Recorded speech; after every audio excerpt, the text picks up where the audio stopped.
Dedans, on va parler de nos nouveaux super-héros de l'été. Il s'agit de Halima, Bigay et Libas. La nouvelle série pour ados Super H a enfin commencé. H comme héros, mais H aussi comme Halima, qui est, on dirait, le sponsor principal de la série. Ce premier épisode était très mignon. C'était clairement un épisode de présentation. On nous a présenté les 3 personnages principaux, montré un peu de leur background, d'où ils venaient. On nous a également présenté quelques personnages clés et surtout installer l'intrigue. On nous a dit de quoi il s'agira. On rencontre donc Bigay qui, on dirait, est en pleine crise d'adolescence. Elle n'arrive pas à faire sa place dans cette famille recomposée. Le jour où je quitterai cet endroit infernal, je serai la plus heureuse au monde. Bigay est décrite comme la première fille de Khadija, issue de son précédent mariage. Elle est rebelle jusqu'à l'os. Elle est aussi remarquablement impolie. Elle représente un véritable défi pour ses parents qui ont du mal à la canaliser. Elle ne souhaite qu'une chose, revivre sa vie d'avant avec son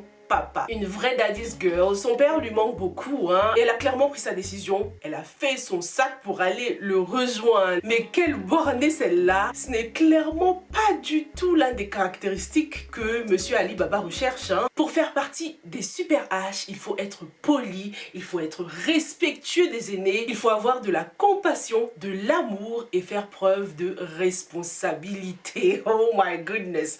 Un peu trop demandé pour des adolescents qui ont tendance à n'en faire qu'à leur tête, quoi. On dirait qu'il va falloir recruter ces jeunes à l'état brut et les former au fur et à mesure, parce que là, c'est pas gagné. En tout cas, il y a un peu d'espoir quand même avec Halima la mignonne. Tu es ma soeur, ne parle pas s'il te plaît. C'est celle qui vit dans un foyer stable, quoi, parce qu'elle vit avec ses 2 parents et c'est elle qui est l'unificatrice. En tout cas, sa position de demi-sœur dans cette famille recomposée en fait une âme conciliante et réconfortante. C'est celle qui était beaucoup plus raisonnable, beaucoup plus responsable que les autres. Clairement, on dirait qu'en fait, par rapport aux critères que Ali Baba a donné, il ne va pas pouvoir les trouver en une seule personne, mais en 3 personnes en fait. Chacun aura son point fort, tu vois ce que je veux dire, et ses points faibles, bien évidemment. Ensuite, on a Libas, le seul garçon de la clique. Libas est décrit comme le cadet de Mamadou. C'est un garçon terrible et plein d'énergie qui ne tient pas sur place. Ça, on l'a vu. Il adore jouer au policier et faire appliquer sa loi à lui. My way or the highway. Oh là là, mais ils ont du caractère ces gosses, je vous jure. Et en plus, c'est l'ennemi juré de Bigay. On l'a vu dans ce premier épisode. Mais ce que j'aime avec Libas, c'est que malgré le fait qu'il adore jouer, il prend aussi du temps pour étudier. Comme quoi, il sait faire la part des choses. Il sait qu'il y a un temps pour tout et ça, c'est bien. J'adore comment on nous présente tout de suite leurs défauts. On nous montre tout de suite ce qui va pas. Le fait qu'ils sont pas du tout unis. Et pourtant, ils vont devoir n'en faire qu'un. Ils vont devoir être unis contre les forces du mal. Mama Dinga est la méchante de l'histoire. Que serait un film d'ado de super-héros sans un méchant ou une méchante? Elle est de la même génération que Ali Baba, sauf que elle a basculé de l'autre côté de la force. Elle a succombé à la magie noire dans le but de régner sur le monde et contrôler toutes les générations futures de Super H. Ali Baba et elle faisaient partie de l'ancienne génération des Super H, donc ce qui est bien parce que Ali sera le mentor idéal pour eux en fait. Mais le problème, c'est que leur tourne.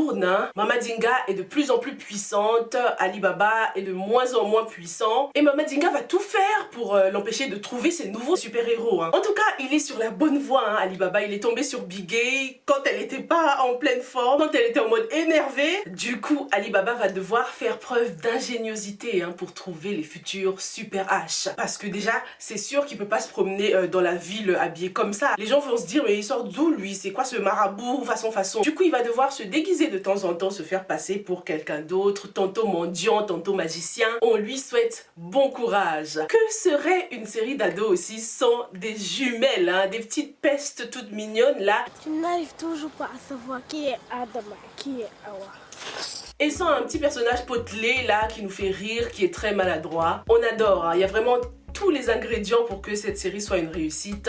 En plus, ça tombe en pleine période de vacances, donc les ados seront à fond. Les plus grands aussi seront à fond. Hâte de voir comment est-ce que ces ados vont finir par s'entendre. Je compte sur Halima pour garder tout le monde soudé. C'est une série qui passe 2 fois par semaine, le mercredi et le dimanche. Vivement la suite pour voir comment les défauts de ces petits ados deviendront peut-être leur force. Dites-moi ce que vous avez pensé de ce premier épisode du coup. C'est une série qu'il faut prendre à la légère, ne pas trop analyser, trop chercher des erreurs, pour ne pas tuer la magie du truc en fait pour les ados. Donc dites-moi si c'est une série qui vous plaît déjà, si vous avez déjà commencé à la regarder en famille. Puis on se retrouve dans la prochaine. Stay safe and stay blessed. Bye!